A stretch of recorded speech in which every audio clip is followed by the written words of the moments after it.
Yan, so bali, ito na yung picture table na ginagawa natin. Bali, dalawang pirasong picture table. Ayan, kahapon nagpintura ako. Para ngayon, isa ma-hastin natin siya. Ayan, meron na itong wood stain. Lagyan ko na siya ng wood stain para medyo matuyo. Habang naghihintay ako magpatuyo. Ayan, patitigasin muna natin ng konti yung wood stain para makapag-design tayo na maayos. Ayun yung kanyang table dalawa.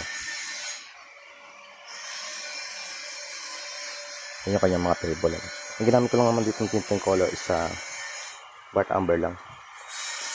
Dahil chocolate brown yung kulay ng mga sidings niya. Chocolate brown yung ginamit ko sa kanyang mga color. Kaya Bart Amber naman dito sa mga drawer face niya. Tsaka sa may tabletop. Tsaka sa mga sidings. Pero yung lahat ng mga loob na yan is chocolate brown na lang.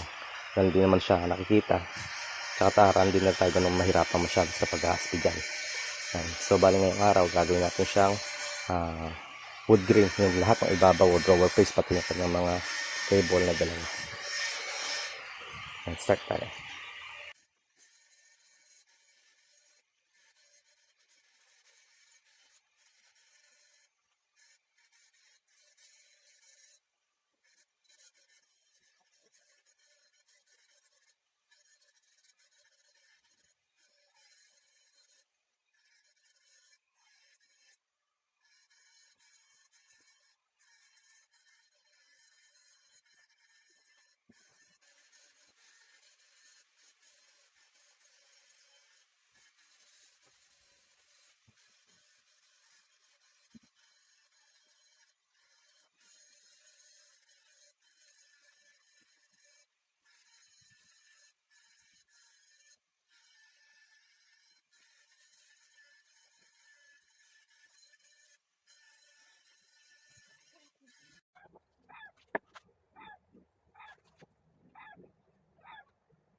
Yan, measurement tayo ng sukat ng ating ginawa na teacher table.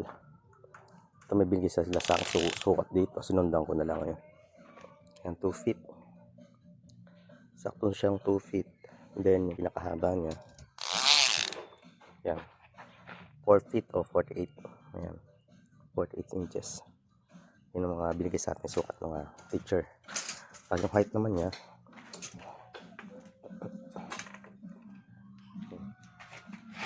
yan, nasa 30 inches, no? 30 inches o 70, 76 kasi may top glass pa yan, 76. Yan, tama-tama sa 30 yan. Papatak din siya ng 30.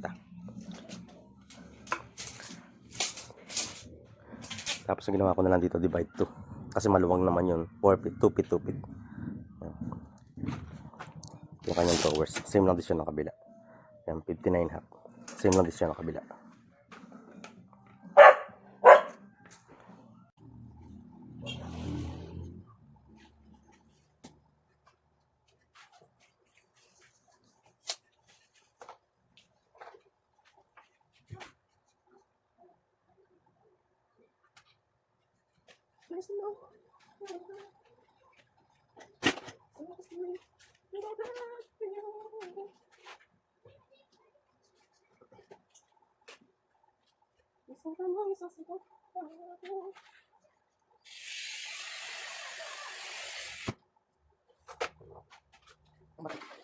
Di ka man sa gitna. Gitna? Oo. Mas kaya ako may mabasa. Relax. Ako lang wala. Ha? Ano ba yun mo? Ay! Sarang pala. Isa lang. Buti malit lang.